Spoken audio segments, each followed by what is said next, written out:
This is our live continuing team coverage of what is now Tropical Storm Harvey. Joining us live now from Rockport, Texas, is Stacey Cohan, a journalist down there in Rockport. Stacey, thanks for joining us tonight. How are you? Of course, my pleasure. I'm hanging in there. Good deal. So kind of describe, if you can, for the folks that are listening tonight, what you're seeing there in Rockport tonight.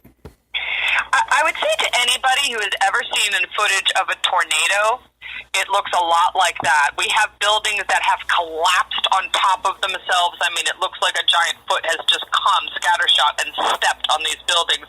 Buildings that have been sheared in half, roofs torn off. We saw pieces of a gas station driving in before we actually found the actual gas station that those pieces belong to. It really is, it's miraculous that so far the death count in this town is just one. A person died in a fire. However, 5,000, fully half of the population of 10,000 chose to stay. And because we have no communication systems here, they're going to have to go house to house in a grid search trying to see who is there and what condition they happen to be in. Are they expecting the death toll to go up, Stacey? I think that's certainly possible. We're hoping that is not the case. There's one town over right next to us, Fulton, and they told us that I were hearing stories of other people that were seriously injured or perhaps killed, but unfortunately nothing is official because there's no cell service here. There's no power here. Many of the roads are flooded. So trying to survey the damage and assess, what is the condition of the people who remain is really challenging for officials. Absolutely. Now, we're hearing stories and reports that several people were taken to the Rockport jail to a makeshift hospital. Do you know anything about that? Well, the Rockport jail is a story that the sheriff was talking to me about. He had originally thought that the inmates could ride it out back when Harvey was supposed to be maybe a Category 1 hurricane, and then he had to reassess, and at the last minute he said he made a phone call and said, you know what, I got to get these guys out of here. They are not going to survive this storm, and he was able to relocate them. But he said it came right down to the wire, and checking on the jail now, he said they wouldn't have made it. It was just, filled up with water.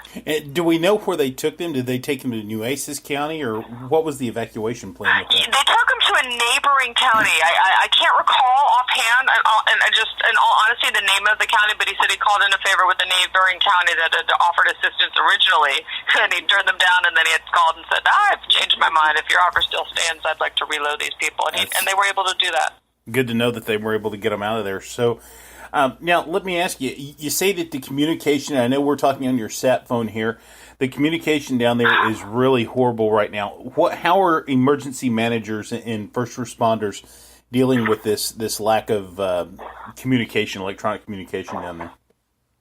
Actually, I'm not talking on a cell phone. Okay. Our cell phones do not work. Nobody's do. So we have a satellite truck here, and I am talking on a satellite phone. That is probably how some of the emergency responders are able to communicate with sat connections, and hopefully they have interoperable intercom systems where they can speak to each other that way. There's a gathering area just a couple blocks from where I are where that FEMA is organizing everybody, and they have everyone from, the National Guard is out there, and then, of course, Border Patrol, because of where we're located in Texas, those resources were not far. So they've come up here, and they're partnering with the local officials in trying to do not only the search and rescue, we've had helicopters flying overhead all day, but also the block by block with car and feet on the ground searching for people. Absolutely. Joining us tonight, Stacey Cohan, our reporter down there our journalist down there in Rockport, Texas tonight.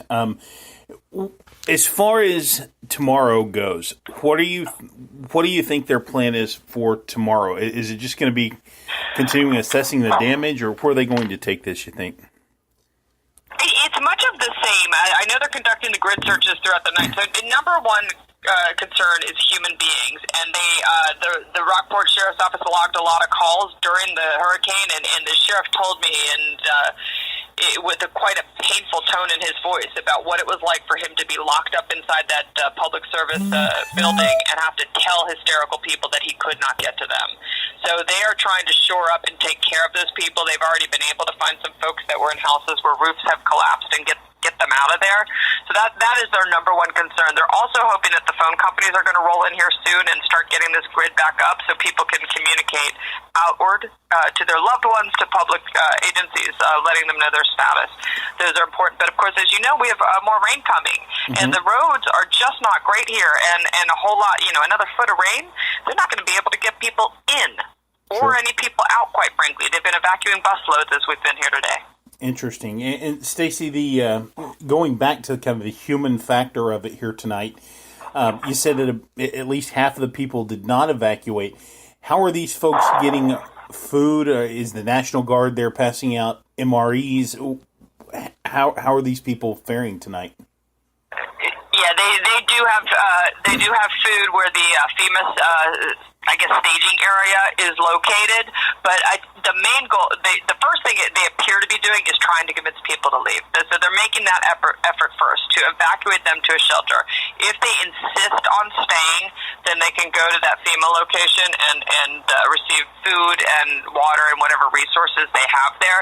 I talked to a gentleman who wrote it out on his boat in a marina, if you can believe that. Wow. And it's amazing he survived. I believe he said it was a 36-foot sailboat, and he got tossed around, as one might imagine, and luckily the storm just kind of ended up wedging him in a slip, which is probably what saved his life, because he couldn't bang around as much because a couple of his tethers snapped. And he said, when asked if he would make that same decision to stay, he was emphatically said no. He said he will never, ever ride out a hurricane again. And he kind of changed his mind, I guess. Harvey kind of changed his mind on that, huh? So, sure did. Yeah, absolutely. So, well, Stacey, I appreciate you joining us. One more quick question here for you. There's more rain expected. You say they're trying to get people out right now. They're trying to move people along a little bit here. How are they doing that? Are the people that can't leave, obviously their vehicles may be flooded or whatever the case may be. Is there a transportation system in place, and how do folks get in touch with the folks to help get them out?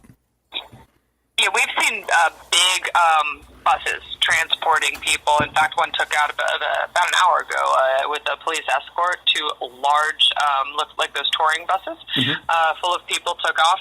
And other people that do have cars, we've seen a few families packed up in cars that are leaving now, choosing to get out. Maybe their house is reasonably okay, but there just aren't any resources here. If you choose to stay, you still don't have power, you don't have communication, you don't have food, you don't have water, other than what can be provided by the assistance here. So there are two options. If your vehicle's working, you can take that out of town, but there are the buses available to people to evacuate them to whatever shelters are nearby. I know they've been using San Antonio for a lot of the evacuees. Absolutely, and that's who we have coming up next here in our segment is the American Red Cross from San Antonio with some of that shelter information, so that's good to know. Stacey, stay safe out there. I appreciate all that you're doing. I appreciate all your hard work, and your reporting has definitely been top-notch from down in Corpus Christi and Rockport. Thank you a lot. Will do. Talk to you soon. All right, stay safe. Take care. That's Stacey Cohan, our news reporter down there, our journalist down there on the coast in Rockport, reporting on the tragedy that has hit the Gulf Coast region over about the past 24 hours, just hearing the devastation. If you have any friends, any family down there, urge them to get out by whatever means necessary. We spoke with Congressman Beto O'Rourke this morning. Beto O'Rourke says that he is encouraging or assisting in any way he possibly can, and that the federal government, he's pledging assistance from his office in the federal government. Texas Governor Greg Abbott has declared a state of emergency, and all of the state resources, FEMA, as you heard, is down there right now helping the folks in Rockport who have sustained a direct hit. So anyway, Stacey, definitely stay safe, and the entire crew down there and everybody else stay safe tonight. That's our report from Rockport, Texas.